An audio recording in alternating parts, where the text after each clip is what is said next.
నేను ప్రణయ్. రైట్, తెలంగాణ రాష్ట్రంలో ఉన్న 17 పార్లమెంట్లకు సంబంధించినటువంటి గ్రౌండ్ రిపోర్ట్ని తెలుసుకునేటువంటి ప్రయత్నం చేస్తూ ఉన్నాం. సో గడిచిన 2 రోజుల నుంచి కూడా వివిధ ప్రాంతాలకు సంబంధించినటువంటి పార్లమెంట్ సెగ్మెంట్లో ఉన్నటువంటి తాజా పరిణామాలు, రాబోతున్నటువంటి రోజుల్లో ఎన్నికల్లో ఏ అభ్యర్థి గెలవబోతున్నాడు అన్నటువంటి అంశాలను కూడా తెలుసుకునే ప్రయత్నం చేశాం. సో 17 పార్లమెంట్లకు గాను ఈ రోజు మనం చూసేటువంటి పార్లమెంటు కొంత కీలకంగానే ఉండేటువంటి అవకాశాలు ఉన్నాయి. సో ఇక్కడ నుంచి బీజేపీ కావచ్చు, గతంలో ఉన్నటువంటి బీఆర్ఎస్ అధికార పార్టీకి సంబంధించినటువంటి నాయకులు కావచ్చు, కొంత బలోపేతమైనటువంటి నాయకులే ఉన్నటువంటి ఈ ప్రాంతం, ఈ పార్లమెంట్ ప్రాంతం అని చెప్పుకోవాలి. ప్రస్తుతం మనం చూస్తున్నటువంటి ఈ ఒక ప్రాంతానికి సంబంధించి తెలంగాణ రాష్ట్రంలో మొత్తం 17 పార్లమెంట్లు గాను అందులో కీలకమైనటువంటి పార్లమెంట్గా పేరుగాంచింది నిజామాబాద్ పార్లమెంట్ అని చెప్పుకోవాలి. సో ఈ నిజామాబాద్ పార్లమెంట్కి సంబంధించి మొత్తం లోక్సభ ఎన్నికల్లో దాదాపుగా కూడా 16 లక్షల పైచిలకు కూడా ఓటర్స్ ఉన్నటువంటి సిచ్యువేషన్స్ ఉన్నాయి. సో దీంట్లో పురుష ఓటర్స్ ఎంతమంది ఉన్నారు, ఇక మహిళా ఓటర్స్ ఎంతమంది ఉన్నారు, ఓవరాల్గా చూసుకునేటువంటి ప్రయత్నం చేస్తే మొత్తం పురుష ఓటర్ల సంఖ్య మనం ఒకసారి చూసుకున్నట్లయితే 8,08,993 మంది 33 మంది పురుష ఓటర్లు ఉండగా, ఇందులో మహిళా ఓటర్ల సంఖ్య ఒకసారి మనం చూసుకుంటే 8,19,064 మంది ఇక మహిళా ఓటర్స్ ఉన్నారు.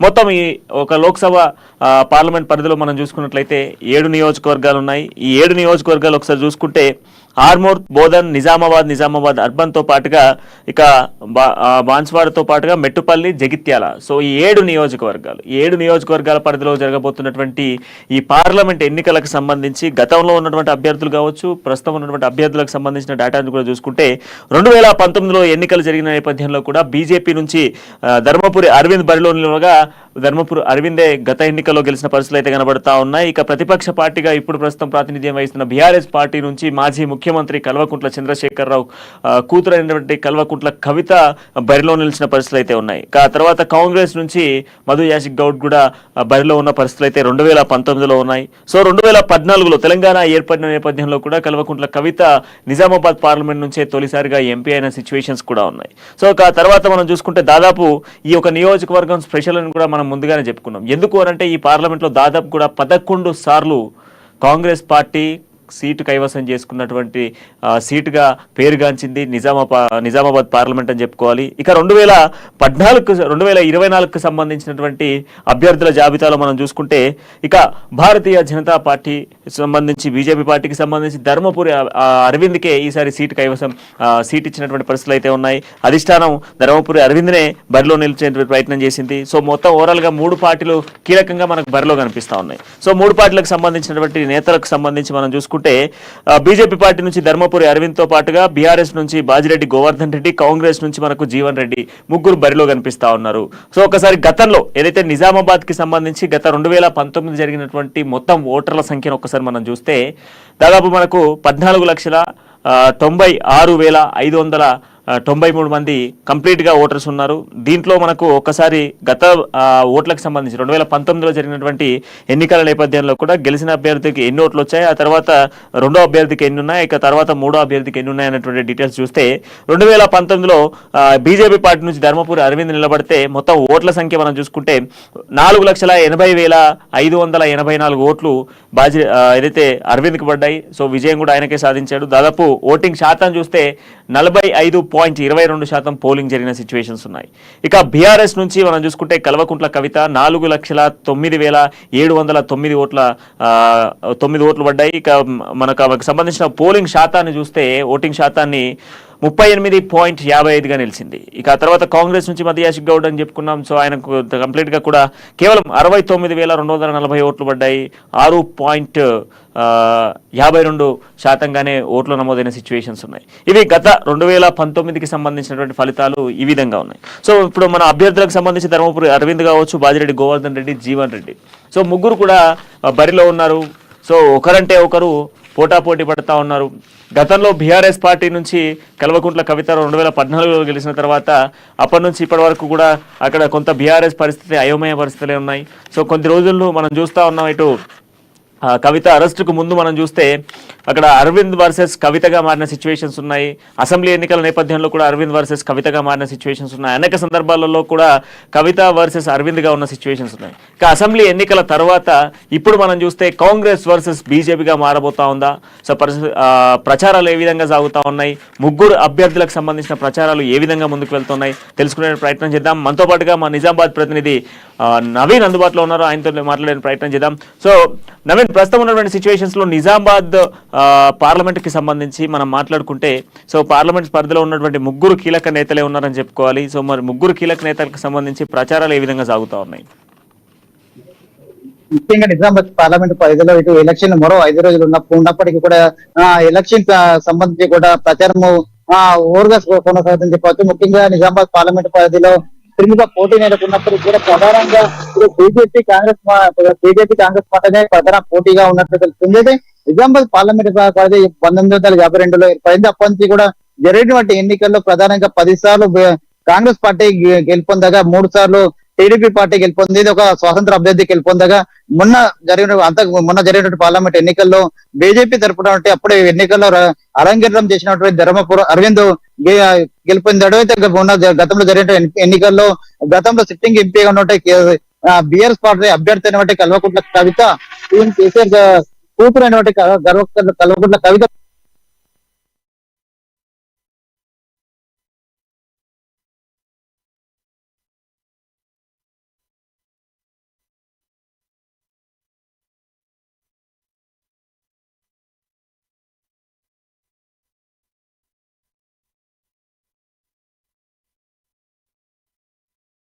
ఎస్, గత ఎన్నికలకు సంబంధించి మనం మాట్లాడుకుంటే ఇంతకుముందు నవీన్ చెప్పినట్టుగానే, సో గత ఎన్నికల్ని కంపేర్ చేసుకుంటే కంప్లీట్గా కూడా ధర్మపురి అరవింద్ వర్సెస్ కవితగా మారిన సిచ్యువేషన్స్ ఉన్నాయి.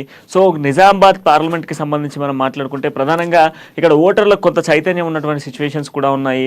ఒకవైపు మనం చూస్తూ ఉన్నాం వరుసగా ఎంపీ అరవింద్కి సంబంధించినటువంటి ప్రచారం జోరుగా సాగుతూ ఉంది.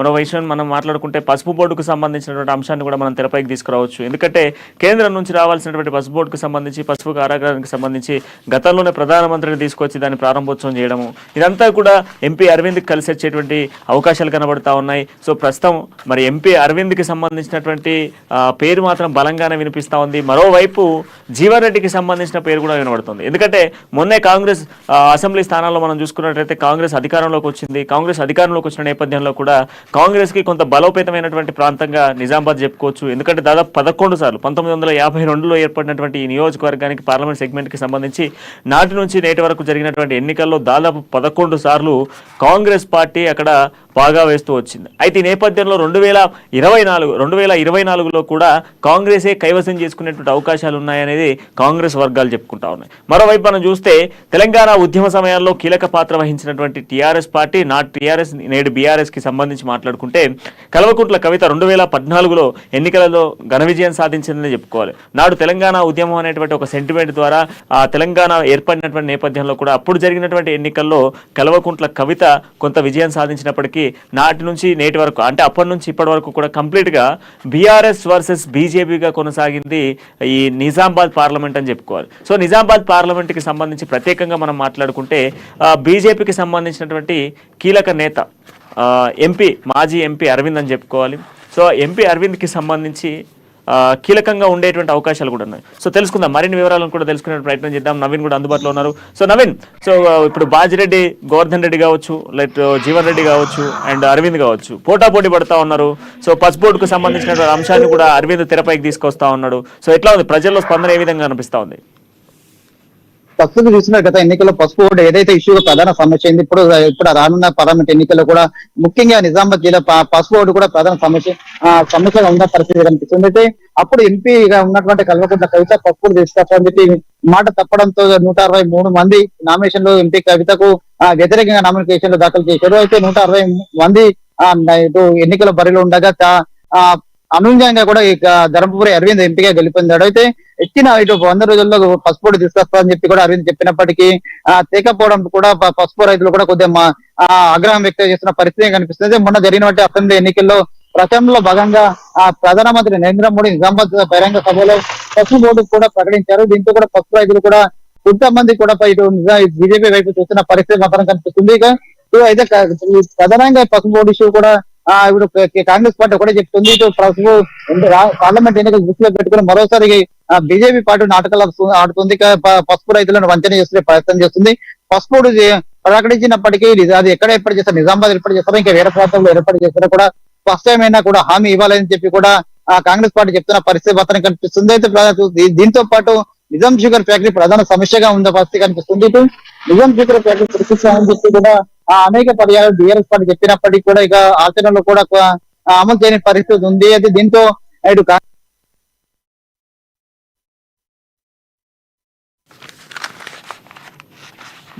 నవీన్ కూడా అందుబాటులో ఉన్నారు, మాట్లాడే ప్రయత్నం చేద్దాం. సో నిజామాబాద్లో కంప్లీట్గా కూడా పసుపు బోర్డు సమస్య ఒకటైతే షుగర్ ఫ్యాక్టరీకి సంబంధించి ఈ రెండు ప్రధాన అంశాలుగా కూడా ఇరు పార్టీలు కూడా దీన్నే ప్రజల్లోకి తీసుకెళ్లే ప్రయత్నం చేస్తూ ఉన్నాయి. రైట్, తెలుసుకుందాం.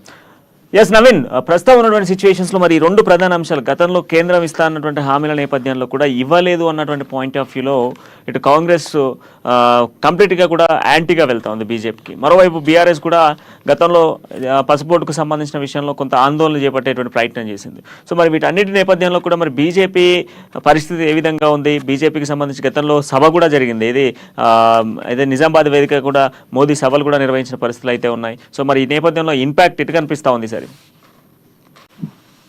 అయితే ప్రధానంగా ఇటు అసలు కొన్న జరిగిన ఎన్నికల్లో పూర్తిగా బీజేపీ పార్టీ కూడా అదే దాదాపు క్లీన్ స్వీప్ వస్తుందని చెప్పి కూడా ఎంపీ చెప్పినప్పటికీ కూడా కేవలం రెండు ఇది నిజామాబాద్ అర్బన్ తో పాటు ఆర్మూర్ నియోజకవర్గం తప్ప ఏ స్థానం కూడా బీజేపీ పార్టీ కైవసం చేసుకునే పరిస్థితి కనిపిస్తుంది. అయితే ఇప్పుడు పార్లమెంట్ ఎన్నికలు డిఫరెంట్ గా ఉన్న పరిస్థితి కనిపిస్తుంది. కేవలం నిజామాబాద్ కొన్న జనరల్ ఎన్నికల్లో కాంగ్రెస్ పార్టీ తమ హవా కొనసాగిన పరిస్థితి మాత్రం కనిపిస్తుంది. అయితే ఇప్పుడు జరుగుతున్న పార్లమెంట్ ఎన్నికల్లో ముఖ్యంగా నిజామాబాద్ చెందినటువంటి పసుపు బోర్డుతో పాటు నిజానికి ప్రధాన సమస్యగా ఇటు బీజేపీ పార్టీ కావచ్చు, కాంగ్రెస్ పార్టీ కావచ్చు తమ ఆయుధాల అస్త్రాలను చేసుకుని ప్రజలకు వెళ్తున్న పరిస్థితి మాత్రం కనిపిస్తుంది. అయితే పసుపు రైతులు కొంతమంది వైపు ఉండగా మరోవైపు కొందరు మంది కూడా కాంగ్రెస్ వైపు ఉన్న పరిస్థితి మాత్రం కనిపిస్తుంది.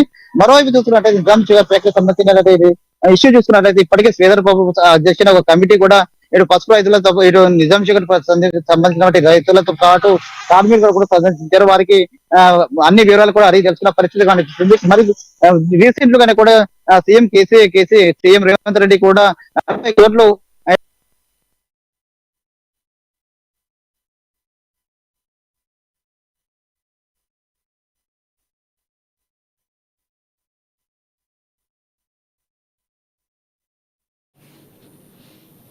ఎస్, గతంలో ఈ సార్లు ఏకదాటిగా 11 సార్లు కాంగ్రెస్ పార్టీ కంచుకోటగా మార్చుకుందనే చెప్పుకోవాలి. గతంలో బీజేపీ ఏదైతే 2019 ఎన్నికలకు సంబంధించి మనం మాట్లాడుకుంటే 2019 ఎన్నికల్లో కీలకంగా మాట్లాడింది. అంటే కంప్లీట్గా కూడా పసుపు బోర్డు తీసుకొస్తాము, ఆయన దాంతోపాటుగా షుగర్ ఫ్యాక్టరీకి సంబంధించినటువంటి రైతులు ఉన్నారు, ఇక్కడ ఎక్కువ శాతం కూడా పండించేటువంటి అవకాశాల నేపథ్యంలో కూడా తీసుకురావాలి అన్నటువంటి ప్రయత్నాలు చేసింది. సో ఇచ్చిన మాటలో పసుపు బోర్డుకు సంబంధించి 100 రోజుల్లో నెరవేరుస్తానంటూ కూడా గతంలో అరవింద్ మాట్లాడిన సిచ్యువేషన్స్ ఉన్నాయి. రైట్, మనకు ఒకసారి నవీన్ అందుబాటులో ఉన్నాడు, కంటిన్యూ చేద్దాం. ఎస్ నవీన్, కంటిన్యూ చేయండి. అదే ప్రధానంగా చూసుకున్నట్లయితే నిజామాబాద్ ఎదుర్కోవాలని కూడా అమిత్ షా బహిరంగ సభ నిర్వహించడంతో పాటు ఇటు కాంగ్రెస్ పార్టీ తరఫున రేవంత్ రెడ్డి కూడా గత నెల 22న కూడా భారీ బహిరంగ సభ నిర్వహించారు. దాంతో పాటు కూడా ఈ రోజు ఇటు ఆర్మూర్ నియోజకవర్గంతో పాటు ఇటు నిజామాబాద్ అర్బన్ నియోజకవర్గంలో కూడా కాంగ్రెస్ మీటింగ్ కూడా నిర్వహించనున్నారు. దీంతో కాంగ్రెస్ పార్టీ కూడా మంచి జోష్ వచ్చిందని కూడా చెప్పవచ్చు. ఎందుకంటే 15 రోజులు గడవక ముందే కూడా రేవంత్ రెడ్డి ఇటు నిజామాబాద్ కు రెండోసారి రావడం కూడా సీఎం రేవంత్ రెడ్డి కూడా నిజామాబాద్ పార్లమెంట్ ఖచ్చితంగా గెలుపొంది పెడతాం, ఇక్కడ కూడా తమ పాగవేస్తాం ఉద్దేశంతో ఇక్కడ స్పెషల్ గా ఇంట్రెస్ట్ పెట్టినట్టుగా తెలిసింది. అయితే ముఖ్యంగా చూసుకున్నట్లయితే నిజామాబాద్ అర్బన్ ఇటు పార్లమెంట్ పరిధిలో మాత్రం బీఆర్ఎస్ పార్టీ చూసుకున్నట్లయితే బీఆర్ఎస్ పార్టీ కాస్తంత వెనుక అడుగు వేసిందని చెప్పొచ్చు. కేవలం సీఎం రేవంత్ రెడ్డి మాజీ సీఎం కేసీఆర్ మాత్రమే బస్సు యాత్ర చేపట్టారు తప్ప ఇంత ఎవరు బడా నాయకుడు కూడా నిజామాబాద్ పార్లమెంట్ వైపు చూసిన పరిస్థితి లేదని చెప్పొచ్చు. కేవలం బాజిరెడ్డి గోవర్ధనే ఒక్కడే ఎన్నికల ప్రచారం నిర్వహిస్తున్న పరిస్థితి మొత్తం కనిపిస్తుంది. అయితే మొత్తం పార్లమెంట్ కాంగ్రెస్ పార్టీతో పాటు బీజేపీ పార్టీ నువ్వా నేనా కొనసాగుతున్న పరిస్థితి మొత్తం కనిపిస్తుంది. ఇవాళ గెలుపొందిన తక్కువ మెజార్టీతోనే గెలిచే అవకాశం స్పష్టంగా ఉన్నట్లు తెలిసింది. మొత్తం మీద నిజామాబాద్ పార్లమెంట్ సంబంధించి కూడా గతంలో బీజేపీ పార్టీ గెలుపొందారు, ఈసారి కూడా కాంగ్రెస్ పార్టీ ఖచ్చితంగా గెలుపొందితే మాత్రం ఇక్కడ తమ అభ్యర్థి గెలుపొందితే జీవరెడ్డి గెలిస్తే మాత్రం ఖచ్చితంగా కేంద్రంలో కాంగ్రెస్ పార్టీ ఏర్పడితే మాత్రం కేంద్ర మంత్రి అవుతారు ఖచ్చితంగా. నిజామాబాద్ పార్లమెంట్ డెవలప్ అవుతుందని ఇప్పుడు కూడా కాంగ్రెస్ పార్టీ ఆ విధంగా చేసుకుంటారు. ప్రజలకు తీసుకెళ్లే పరిస్థితి మొత్తం మీద నిజామాబాద్ పార్లమెంట్ పరిధిలో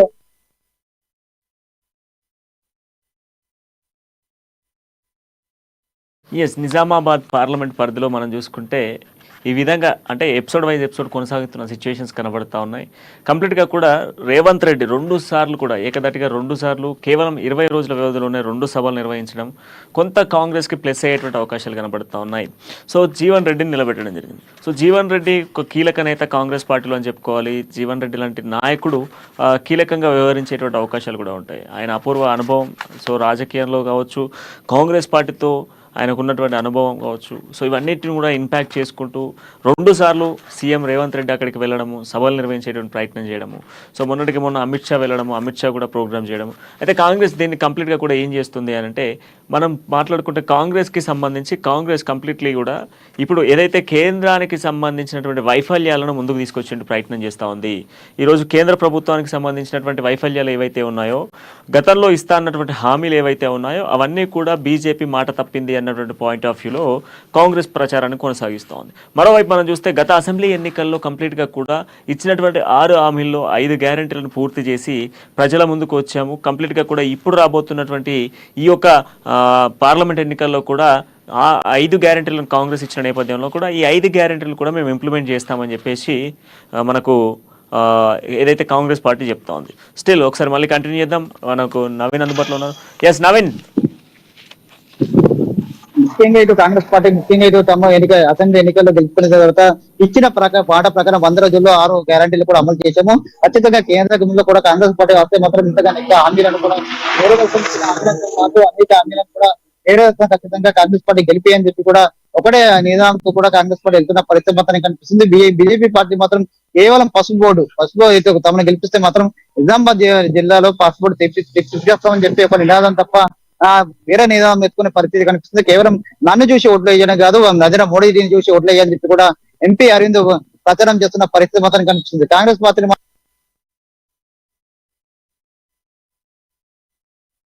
మమ్మల్ని చూసి మాట్లాడండి అంటూ కూడా ఏదైతే బీజేపీ మోదీని చూసి ఓటేయండి అంటూ కూడా మాట్లాడుతున్న సిచ్యువేషన్స్ కనబడుతూ ఉన్నాయి నిజామాబాద్కి సంబంధించి. ఎందుకంటే గతంలో ఇచ్చినటువంటి పసుపోటుకి సంబంధించినటువంటి అంశంలో కూడా కీలకంగా మాట్లాడుతూ ఉంది బీజేపీ పార్టీ అని చెప్పుకోవాలి. ఎందుకంటే ప్రస్తుతం ఉన్నటువంటి సిచ్యువేషన్స్లో బీజేపీ అధికారంలోకి రావాలి, 370 స్థానాల్లో ఖచ్చితంగా బీజేపీ గెలవాలి అన్నటువంటి సన్నద్ధాలు బీజేపీ చేస్తూ ఉంది. మోదీ గ్యారంటీ అన్నటువంటి నినాదంతో కూడా ప్రజల్లోకి వెళ్ళే ప్రయత్నం చేస్తూ ఉంది. సో అదే స్థాయిలో కూడా మాజీ ఎంపీగా ఉన్నటువంటి ఎంపీ అరవింద్ కూడా ప్రచారాన్ని అదే విధంగా కొనసాగిస్తున్న సిచ్యువేషన్స్ కూడా మనం చూస్తూ ఉన్నాము. మరోవైపు కాంగ్రెస్ ఇప్పటిదాకా మనకు నవీన్ చెప్పినట్టుగా కాంగ్రెస్కి సంబంధించి మనం మాట్లాడుకుంటే ఇచ్చినటువంటి హామీలలో 5 గ్యారెంటీలు నెరవేర్చాము. ఆ నెరవేర్చినటువంటి 5 గ్యారెంటీలకు సంబంధించి ఇక బ్యాలెన్స్ ఏవైతే ఉన్నాయో ఆ గ్యారెంటీస్ కూడా పార్లమెంట్ ఎన్నికల తర్వాత నిర్వహిస్తాము అని చెప్పేసి మనకు ఆల్రెడీ కాంగ్రెస్ పార్టీకి సంబంధించిన నాయకులు చెప్తా ఉన్నారు. మరోవైపు రాహుల్ గాంధీ మొన్న తెలంగాణ ఏదైతే తుక్కుగూడ వేదికగా కూడా ఇచ్చినటువంటి హామీల నేపథ్యంలో కూడా 5 గ్యారెంటీలను పార్లమెంట్ ఎన్నికలలో గెలిస్తే ఖచ్చితంగా ప్రధానమంత్రి అయిన తర్వాత నెరవేరుస్తానంటూ కూడా చెప్తా ఉన్నారు. సో మొన్నటికి సీఎం రేవంత్ రెడ్డి కూడా నిజామాబాద్ వెళ్ళడం జరిగింది. వెళ్ళిన నేపథ్యంలో కూడా ఇక్కడికి రావాల్సినటువంటి షుగర్ ఫ్యాక్టరీకి సంబంధించినటువంటి అంశం కావచ్చు, అదేవిధంగా మనం మాట్లాడుకుంటే పసుబోర్డుకు సంబంధించినటువంటి అంశం కావచ్చు, వీటన్నిటిని కూడా కేంద్రం నుంచి తీసుకొచ్చే బాధ్యత నాది అంటూ కూడా రేవంత్ రెడ్డి హామీ ఇచ్చిన పరిస్థితులు కనబడతా ఉన్నాయి. సో ఇక మరోవైపు మనం చూస్తే గతంలో 10 సంవత్సరాల పాటు సుదీర్ఘంగా కూడా పోరాటం చేసి కంప్లీట్గా కూడా ఏదైతే బీఆర్ఎస్ పార్టీ చూస్తూ ఉంది. సో ఒకసారి మాట్లాడదాం. Yes Naveen continue. అయితే ప్రధానంగా చూసుకున్నైతే నిజామాబాద్ లో త్రిముఖ పోటీ ఉన్నప్పుడుగా బీజేపీతో పాటు కాంగ్రెస్ పార్టీ మధ్యలో ప్రధానంగా పోటీ ఎన్నుకున్న పరిస్థితి మాత్రం స్పష్టంగా కనిపిస్తుందని చెప్పవచ్చు. అయితే ముఖ్యంగా దీంతో పాటు కూడా అమిత్ షా కూడా నిజామాబాద్ జిల్లాలో బహిరంగ సభ నిర్వహించారు. బహిరంగ సభ కూడా కేవలం తమకు తమ అభ్యర్థిని గెలిపోతే మాత్రం కేంద్రంలో నరేంద్ర మోడీ ప్రధానమంత్రి అవుతారు, దేశం కూడా డెవలప్ అవుతుంది కూడా అని చెప్పి ప్రయత్నం చేస్తున్న పరిస్థితి మాత్రం కనిపిస్తుంది. దీంతో పాటు అరవింద్ కూడా మాట్లాడుతూ కాంగ్రెస్ పార్టీ